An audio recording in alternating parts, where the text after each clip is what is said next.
చిన్నామమ్మ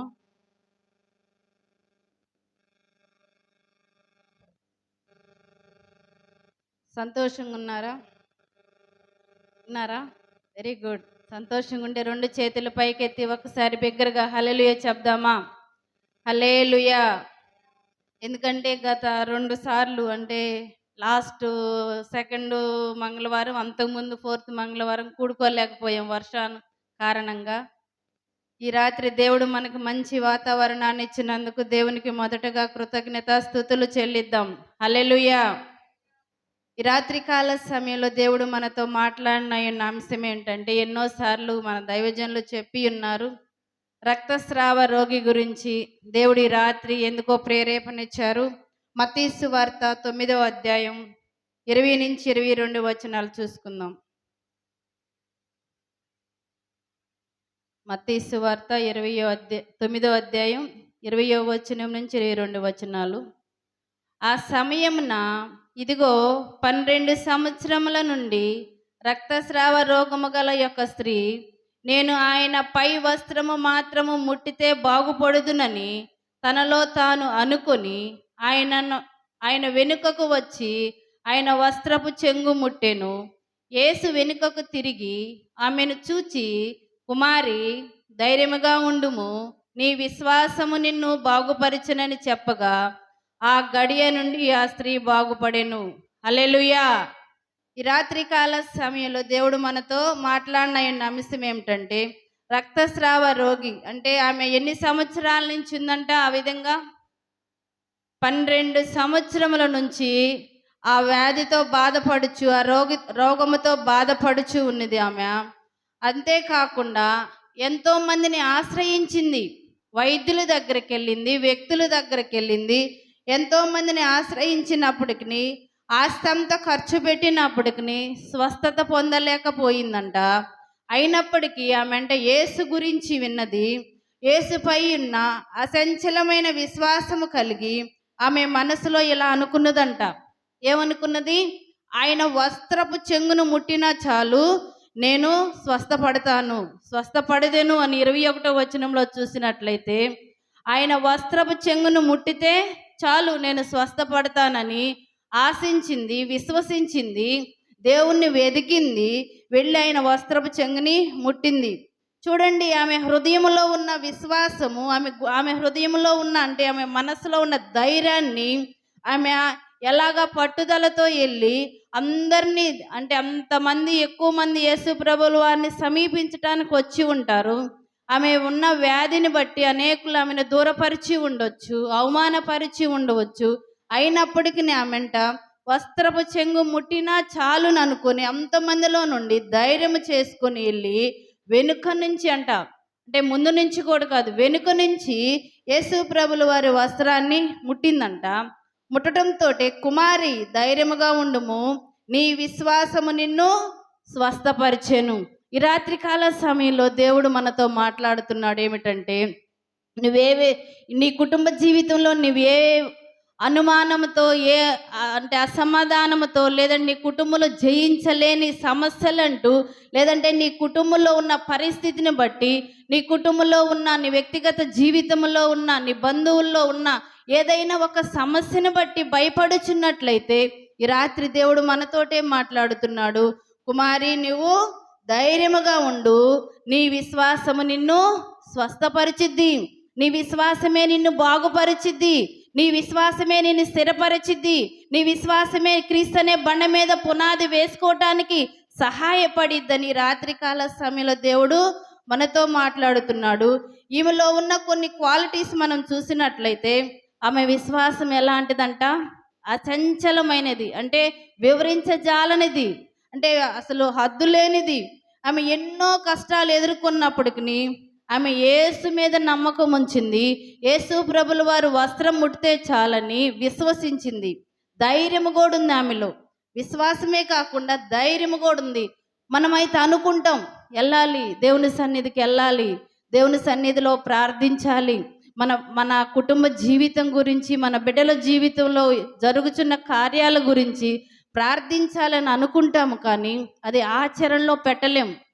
అప్పుడు ఏదో ఒకటి ఆటంకం, ఏదో ఒకటి అడ్డు వస్తుంది, మనం ఇన్ టైంలో దేవుని సన్నిధికి రాలేం. కానీ ఈమెంట ధైర్యము వహించి మొదటగా విశ్వాసము కనుపరిచింది, రెండోది ధైర్యముగా. అంటే సామాజికంగా ఎన్నో అవరోధాలు ఆమె కలిగి ఉండవచ్చు. అంటే ఆ కాలంలో కడగా ఉన్న స్త్రీని, అంటే రక్తస్రావంతో బాధపడుతున్న స్త్రీలనంట అపవిత్రంగా భావించేవారంట. అంటే దూరపరిచేవారు, కుటుంబం వ్యక్తులతోటి ప్రత్యేకపరిచేవారంట. అలా పరిచినప్పటికి అంట ఆమె ధైర్యము తెచ్చుకొని యేసు ప్రభుల వారు వస్త్రపు చెంగు ముట్టినా చాలు అని ధైర్యముగా వచ్చింది.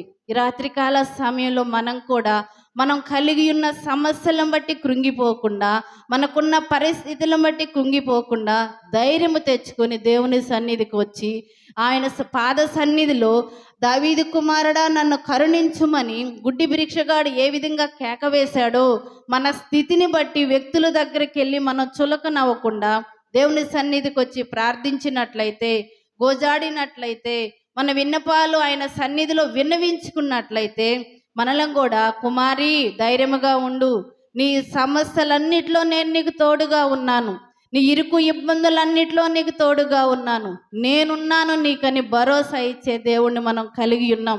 ఒకసారి హల్లెలూయా తెలుపుదాం. ఎందుకంటే నమ్మిన వారు దేవుని ఆత్మను పొందుకున్నవారు, దేవుని శక్తిని పొందుకున్నవారు హల్లెలూయా చెప్పకుండా ఉండలేరు. హల్లెలూయా. ఎందుకంటే ఈ రాత్రికాల సమయంలో దేవుడు మనతోటే మాట్లాడుతున్నాడు. మన జీవితం సమస్తం ఎరిగిన దేవుడు, మన ఆలోచన యావత్తు ఎరిగిన దేవుడు, మన కూర్చుండుటయు పడుకొండుటయు నడుచుటయు సమస్తం ఎరిగిన దేవుడు. మనకున్న సమస్య ఆయనకు తెలియదా?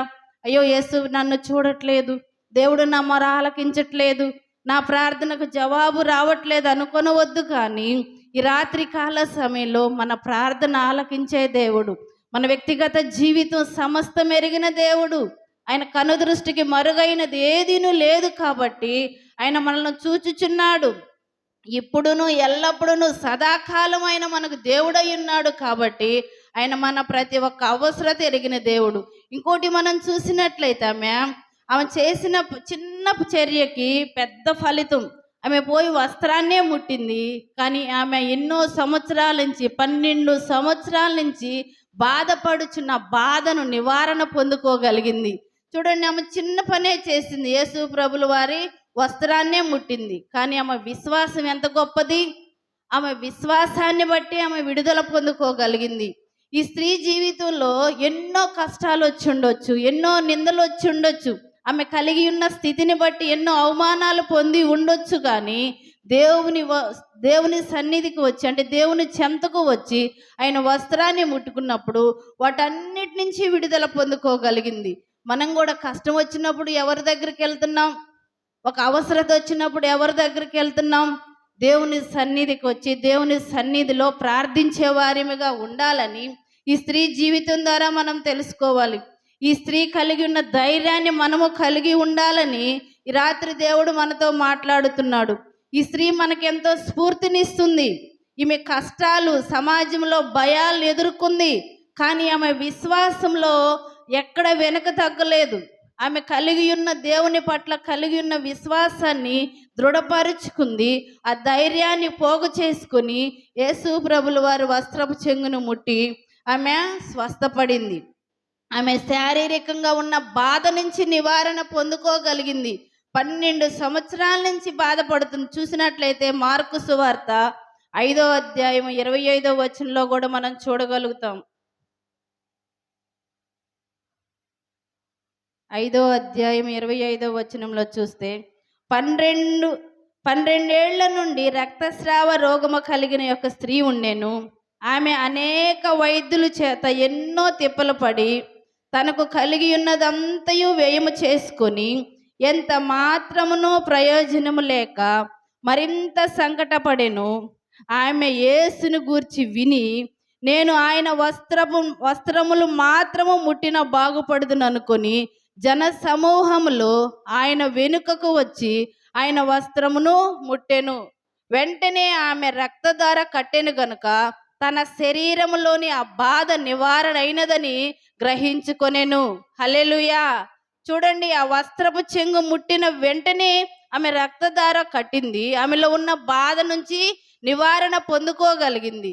అప్పుడు వెంటనే యేసు ప్రభులు వారు అడుగుచున్నారంట, ఎవరో నన్ను ముట్టారు అంటే శిష్యులు అంటున్నారంట, అయ్యా ఇంతమంది జన సమూహం ఉన్నారు, ఎవరో ముట్టారంటారేంటి, వీరందరూ ఉన్నారు కదా, వీరందరూ ముడుతున్నారు కదా అంటే దానికి యేసు ప్రభులు వారు ఏమన్నారంటే, ఆయన శిష్యులు జన సమూహం మీద పడుచుండుట చూచుచున్నావే, నన్ను ముట్టినదెవరని అడుగుచున్నావా అనిరి. ఆ కార్యము చేసిన ఆమెను కనుగొనవలనని ఆయన చుట్టూ చూసెను. అప్పుడు ఆ స్త్రీ తనకు జరిగినది ఎరిగి భయపడి వణుకుచూ వచ్చి ఆయన ఎదుట సాగిలపడి తన సంగతంతయు ఆయనతో చెప్పుకున్నదంట. అప్పుడు ఆయన అందుకు ఆయన, కుమారి, నీ విశ్వాసము నిన్ను స్వస్థపరిచెను, సమాధానము గలదానివై పొమ్ము, నీ బాధ నివారణై నీకు స్వస్థత కలుగునుగాక అని ఆమెతో చెప్పెను. హల్లెలూయా. చూడండి, ఈ రాత్రికాల సమయంలో కూడా దేవుడు మనతో మాట్లాడుతున్నాడు. ఏమని? నీ సంగతంతా ఎవరితో నువ్వు చెప్పుకుంటావో మనుషుల దగ్గరికి కాకుండా దేవుని దగ్గరికి వచ్చి నీకున్న సంగతంతా, నీకున్న సమస్యలన్నీ, నీకున్న బాధ అంతా, నీకున్న ఆలోచన అంతా ఆయన సన్నిధిలో చెప్పుకున్నప్పుడు ఈ స్త్రీతో మాట్లాడినట్లుగా, కుమారి, నీ విశ్వాసము నిన్ను స్వస్థపరిచెను, సమాధానము గలదానివై పొమ్ము. ఈ రాత్రి దేవుడు మనతో అదే మాట్లాడుతున్నాడు. ఒకవేళ అసమాధానముగా మనం ఉన్నట్లయితే మన కుటుంబ జీవితంలో, మన బిడ్డలతో కానీ, మన యజమానితో కానీ, మన ఇరుగు పొరుగు వారితో కానీ, మన రక్త సంబంధికులతో కానీ అసమాధానంగా మనం ఉండినట్లయితే దేవుడు ఈ రాత్రి మనతో మాట్లాడుతున్నాడు. నీ విశ్వాసమే నిన్ను స్వస్థపరిచెను, సమాధానము గలదానవై పొమ్ము. ఈ రాత్రి కాల సమయంలో ఆమె శారీరకంగా బాధపడటమే కాకుండా ఒంటరి జీవితాన్ని జీవించింది. ఎందుకంటే ఆమె కలిగి ఉన్న వ్యాధిని బట్టి వారందరూ ఆమెను వేరుపరిచి ఉండవచ్చు, వారందరూ ఆమెను దూరపరిచి ఉండవచ్చు, కానీ దేవుడు మాత్రం ఆమెను దూరపరచలేదు. మనల్ని త్రోసివేసే దేవుడు కాదు మనం నమ్ముకున్న దేవుడు, మనల్ని ఎట్టివేసే దేవుడు కాదు మనం నమ్ముకున్న దేవుడు, మనల్ని మర్చిపోయే దేవుడు కాదు మనం ఆనుకొని ఉన్న దేవుడు. ఎన్ని ఇబ్బందులు వచ్చినా, మన స్థితి ఎలా ఉన్నా, మనకు ఆస్తి ఉన్నా, అంతస్తులున్నా లేకున్నా, దేవుడు మనల్ని ఎప్పుడు విడిచిపెట్టని దేవుడు. భేద స్థితిలో ఉన్నప్పటికి, ఒంటరిగా ఉన్నప్పటికి, బలహీనముగా ఉన్నప్పటికి, ఎవరు మనల్ని హక్కున చేర్చుకోకపోయినప్పటికీ మన యేసు ప్రభుల వారు ఆయన హక్కున మనల్ని చేర్చుకొని మన ప్రతి అవసరత అక్కర తీర్చే దేవుడు. కాబట్టి ఈ రాత్రి దేవుడు మనతో మాట్లాడుతున్నాడు. నిబ్బరము కలిగి, ధైర్యము కలిగి, దేవుడు మాకు తోడుగా ఉన్నాడు, ప్రతి అవసరతలో తోడుగా ఉన్నాడు, ప్రతి అక్కర్లో తోడుగా ఉన్నాడని మనం నిబ్బరమైన మనసు కలిగి ఉండాలి. ఆర్థికంగా కూడా ఎన్నో కష్టాలు పడి ఉండొచ్చు. వైద్యుల దగ్గరకు వెళ్ళినప్పుడు అక్కడ అయ్యే ఖర్చుకి తన దగ్గర ఉన్న డబ్బు సరిపోకపోతే ఎన్నో ఇబ్బందులు పడి ఉండవచ్చు. కానీ వాటన్నిటి నుంచి ఎప్పుడు విడుదల పొందుకోగలిగింది, వాటన్నిటి నుంచి ఎప్పుడు నివారణ కలిగిందంటే యేసు ప్రభుల వారు వస్త్రము చెంగు ముట్టినప్పుడు. ఆమెలో ఉన్న ధైర్యాన్ని, ఆమెలో ఉన్న విశ్వాసాన్ని, ఆమెలో ఉన్న తెగింపుని మనము కలిగి ఉండాలని ఈ రాత్రి కాల సమయంలో ఈ రాత్రి కాల సమయంలో దేవుడు మనతో మాట్లాడుచున్నాడు. అదేవిధంగా మనం చూసినట్లయితే దేవుని మీద విశ్వాసం ఉంచి దేవుని తన గృహములోనికి అంటే దైవజనులను తన గృహములోనికి చేర్చుకొని ఆ దైవజనుని యొక్క అవసరతలు అక్కర్లు తీర్చి తనకున్న లోటును తీర్చుకున్న ఒక షునేమీరాలు మనం చూస్తున్నాం. దైవజనులు వస్తూ పోతూ ఉన్నప్పుడు తన కుటుంబంలో యజమానితో చెప్పి, అయ్యా మన ఇంటికి వస్తూ పోతూ ఉన్న దైవజనుడు గొప్ప దైవజనుడు, ఆయనకి ఇంటి మీద ఒక రూము కడదాం, ఒక బల్ల, ఒక దీపస్తంభం పెడదాం, అన్నీ సిద్ధపరిచి ఆయనకు రూము ఇస్తామని ఆమె తన భర్తతో మాట్లాడి ఆయనకు ఆశ్రయం ఇచ్చి ఆయనకు ఒక ప్రత్యేకమైన గది ఏర్పాటు చేసినప్పుడు ఆమె కుటుంబంలో సంతానము లేని లోటును తీర్చుకోగలిగింది. ఈ రాత్రికాల సమయంలో మనం కూడా దైవజనులను మన కుటుంబంలోనికి చేర్చుకొని, యేసు ప్రభుల వారిని మన కుటుంబంలోనికి చేర్చుకొని, దేవుని వాక్యాన్ని మన హృదయంలోనికి తీసుకునినట్లయితే మన హృదయంలో ఏ లోటు ఉన్నదో, మన హృదయంలో ఏదైతే కొరత ఉన్నదో, మన హృదయంలో దేవునికి దూరపరిచే సమస్యలు కానీ, దూరపరిచే సంఘటనలు కానీ, దూరపరిచే ఏదైనప్పటికీ దేవుని వాక్యం మన హృదయంలో ఉంటే దేవునికి మనం చేరువుగా ఉండగలుగుతాం. కాబట్టి ఈ రాత్రికాల సమయంలో దేవుడు మనతో ఏం మాట్లాడుతున్నాడంటే, నీ స్థితి ఎలా ఉన్నప్పటికీ, నీ హృదయ స్థితి మంచిగా ఉంటే చాలు, నీ భక్తి జీవితం మంచిగా ఉంటే చాలు, నీవు విశ్వాసము కలిగి ఉంటే చాలు. నీకు ఆస్తి ఉందా, అంతస్తు ఉందా, అవేమి చూడడు, నీ హృదయాన్ని చూసే దేవుడని రాత్రి మనతో మాట్లాడుచున్నాడు. మన హృదయం ఎలా ఉన్నది, మన హృదయ స్థితి ఎలా ఉన్నది మనం చూసినట్లయితే, సున్నితమైన అంటే దేవుడు మన కార్యాలు చేయాలంటే తగ్గింపు ఉండాలి, ప్రార్థన ఉండాలి, ఓర్పు ఉండాలి. ఇక్కడ మనం చూస్తే ఆమెలో జన సమూహంలో నుంచి వెళ్ళిందంట. మార్కు సువార్త 5వ అధ్యాయం 30వ వచనంలో మనం చూసినట్లయితే ఆమె ఎట్లా వెళ్ళిందంట, మరియు ఆయన ఇట్లా, నేను దేవుని రాజ్యమును ఎట్లు పోల్చిదము, ఏ ఉపమానముతో దానిని ఉపమించేదము, అది ఆవగింజను పోలియున్నది. ఆవగింజ భూమిలో విత్తబడినప్పుడు భూమి మీదనున్న విత్తనము కంటే చిన్నదే, కానీ విత్తబడిన తరువాత అది మొలిచి ఎదిగి కూర మొక్కలన్నిటికంటే పెద్దదై గొప్ప కొమ్మలు వేయును గనుక ఆకాశ పక్షులు దాని నీడన నివసించవలెను. చూసినట్లయితే మనం ఆమె విశ్వాసం చిన్నదే, ఆవగింజంతదే ఆమె విశ్వాసము. కానీ ఆమె పొందుకున్న అంటే ఆమె హృదయంలో ఆమె బాధ అంటే శరీరంలో ఉన్న బాధ ఎంతో పెద్దది. దాని నుంచి నివారణ పొందుకోగలిగింది. ఈ రాత్రికాల సమయంలో మన విశ్వాసం కొంచెమే ఉండవచ్చు. ఈ రాత్రికాల సమయంలో మనం దేవుని పట్ల చూపుచున్న ప్రేమ విశ్వాసం కొంచెమే ఉండొచ్చు, కానీ అది మన జీవితానికి ఎంతో మేలు కలుగ చేస్తుంది. మన వ్యక్తిగత జీవితానికి, మన కుటుంబ జీవితానికి ఎంతో మేలు చేస్తుందని ఈ రాత్రి దేవుడు మాట్లాడుతున్నాడు. ఆ విశ్వాసాన్ని బట్టి మన కుటుంబీకులను దేవుని సన్నిధికి నడిపించవచ్చునేమో. ఆ విశ్వాసాన్ని బట్టి మన ఇరుగు పొరుగు వారిని దేవుని సన్నిధికి నడిపించవచ్చునేమో. ఆ విశ్వాసం వ్యక్తపరిచినప్పుడు, మన విశ్వాసముగా నడుచుకున్నప్పుడు, మన నోటి మాటల ద్వారా, మన క్రియల ద్వారా, మన భక్తి జీవితము ద్వారా మనం పనిచేయుచున్న ప్రదేశంలో అనేకులు దేవుని వైపుకు మళ్ళించనేమో. ఈ రాత్రికాల సమయంలో దేవుడు విశ్వాసము కలిగి జీవించాలి ఈ స్త్రీ వలెని మనకి బయలుపరుస్తున్నాడు. విశ్వాసము లేని జీవితం మృతం అన్నమాట. మనం క్రైస్తవులమని చెప్పుకుంటూ విశ్వాసము లేకపోతే మన జీవితం వ్యర్థమే. ఈమె చూడండి, ఎలాగైతేనేమో నేను యేసు ప్రభుల వారి వస్త్రము చెంగు ముట్టాలి అనుకుంది, అది ఆచరణలో పెట్టింది, వెళ్ళింది. ఆయన వస్త్రము చెంగును వెనుక నుంచి భయపడుతూనే ముట్టుకుందంట. ముట్టుకున్నప్పుడు అడిగినప్పుడు నేను కాదు అని చెప్పకుండా వణుకుతూ భయముతో వచ్చి తన సంగతంతయు వినిపించుకుంది. ఏమి చెప్పుండొచ్చు, అయ్యా నేను చాలా డబ్బు ఖర్చు అయింది, నాకు చాలా మంది వైద్యుల దగ్గరికి వెళ్ళాను, ఇంకెవరెవరినో ఆశ్రయించాను, కానీ నాకేమాత్రం ఫలితం చిక్కలేదు. నీ వస్త్రపు చెంగు ముట్టిన వెంటనే నా వ్యాధి నుంచి నేను నివారణ పొందుకోగలిగాను అని చెప్పుండొచ్చు కదా. ఈ రాత్రికాల సమయంలో దేవుడు మనతో అదే మాట్లాడుచున్నాడు. దేనినైతే మనం జయించలేకున్నామో, ఏ ఆలోచననైతే జయించలేకున్నామో, మన కుటుంబ జీవితంలో ఏ సమస్యనైతే అధిగమించి ముందుకు వెళ్ళలేకున్నామో, అవన్నీ దేవుని సన్నిధిలో చెప్పినట్లయితే మన గురించి ఎరిగిన దేవుడు ఎప్పుడు మనం దేవుని సన్నిధిలో వేడుకుంటామా, జవాబు ఇవ్వటానికి ఆయన హక్కున మనల్ని చేర్చుకోవటానికి మన ప్రక్కనే ఉన్న దేవుడు ఈ రాత్రి మనతో మాట్లాడుచున్నాడు. ఈ రాత్రి మనతో సూటిగా మాట్లాడుచున్నప్పుడు ఆయన సన్నిధిలో మన హృదయాన్ని ఆయన చేతులకి సమర్పించే వారిగా ఉన్నట్లయితే మనం ఎంతో మేలు పొందుకోగలుగుతాం. ఈ స్త్రీ చిన్న విశ్వాసమే, కొద్దిగా విశ్వాసం చూపింది, ఆ విశ్వాసానికి పెద్ద ఫలితాన్ని పొందుకోగలిగింది. ఈ రాత్రికాల సమయంలో దేవుడు మనతో అదే మాట్లాడుచున్నాడు. మన జీవితం ఎలా ఉన్నది, మన కుటుంబ జీవితం ఎలా ఉన్నది, యేసు ప్రభుల వారి పట్ల మన విశ్వాసం ఎలా ఉన్నది, మన భక్తి జీవితం ఎలా ఉన్నది, ఈ స్త్రీ వలె మనం ధైర్యం కలిగి దేవుని సన్నిధిలో ప్రార్థించగలుగుతున్నామా? ఈ స్త్రీ వలె దేవుని సన్నిధిలో దేవుని కార్యాల్లో మనము ముందంజి వేసి పాలు పంపులు పొందుకోగలుగుతున్నామా లేదా?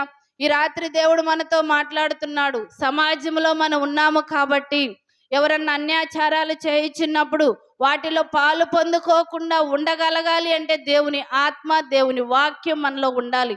నేను ప్రత్యేకించబడిన స్త్రీని, నేను ప్రత్యేకించబడిన బిడ్డని, యేసు రక్తంలో కడిగిన బిడ్డను కాబట్టి నేను ఇది చెయ్యను అని ధైర్యంగా చెప్పేవారిగా ఉంటే మనల బట్టి అనేకులు వాటి నుంచి విడుదల పొంది దేవుని సన్నిధికి రాగలుగుతారు. ఈ రాత్రికాల సమయంలో దేవుడు మనతో అదే మాట్లాడుచున్నాడు. నీ హృదయ స్థితి ఎలా ఉన్నది, నీ భక్తి జీవితం ఎలా ఉన్నది. ఏమైతే మానసిక ఒత్తిడిలో ఎంతో డబ్బు ఖర్చు పెట్టుకొని ఎందరి దగ్గరకో పరుగులు ఎత్తుకొని పోయింది, కానీ ఏమాత్రం ఉపయోగం లేక దేవుని దగ్గరకు వచ్చి ఆయన వస్త్రపు చెంగును ముట్టింది. మనం ఎవరి దగ్గరికి వెళ్తున్నాం ఒక సమస్య వచ్చినప్పుడు? ఈ రాత్రి దేవుడు మనతో సూటిగా మాట్లాడుతుండగా, నిజమేనయ్యా, ఏదైనా ఒక సమస్య వచ్చినప్పుడు ప్రార్థించాలని ఆలోచనే లేకుండా ఆ సమస్యను పెద్దది చేసుకునే వరకు అయ్యా ఇరుగు పొరుగు వారితో షేర్ చేసుకొని నా కుటుంబ జీవితాన్ని నేను బయట అంటే వీధిలో పడవేసి నన్ను నేనే తక్కువ చేసుకునే స్థితిలో ఉన్నాను, కానీ నీ సన్నిధిలో ప్రార్థించాలని ఆలోచన లేకుండా ఉన్నానయ్యా. ఆ స్త్రీ అయితే చింత అంటే కొంచెమే విశ్వాసం చూపింది, పెద్ద ఫలితాన్ని పొందుకోగలిగింది. నేను ఆ విధంగా నీ సన్నిధిలో మంచి ఫలితాన్ని పొందుకునే స్త్రీగా, నా కుటుంబ జీవితాన్ని ఆధ్యాత్మికంగా నడిపించుకునే స్త్రీగా ఉండాలని ఆశపడుతున్నానయ్యా అని దేవుని సన్నిధిలో మనం ప్రార్థించినట్లయితే, దేవుడు ఈ రాత్రికాల సమయంలో మన ప్రార్థన ఆలకించి మన ప్రార్థనకు జవాబు దయచేయడానికి మన హృదయం అనే తలుపు చెంతే ఉన్నాడు.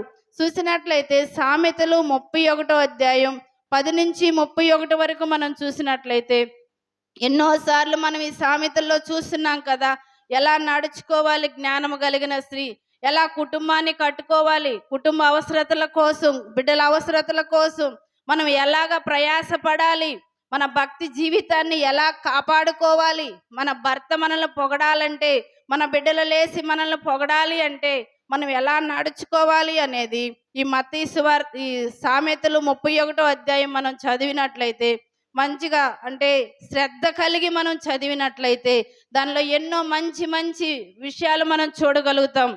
గుణవతి అయిన భార్య దొరుకుట అరుదు, అది ముత్యము కంటే అమూల్యమైనది. ఆమె పెనిమిటి ఆమె యందు నమ్మిక ఉంచును, అతని లాభప్రాప్తికి వెలితి కలగదు.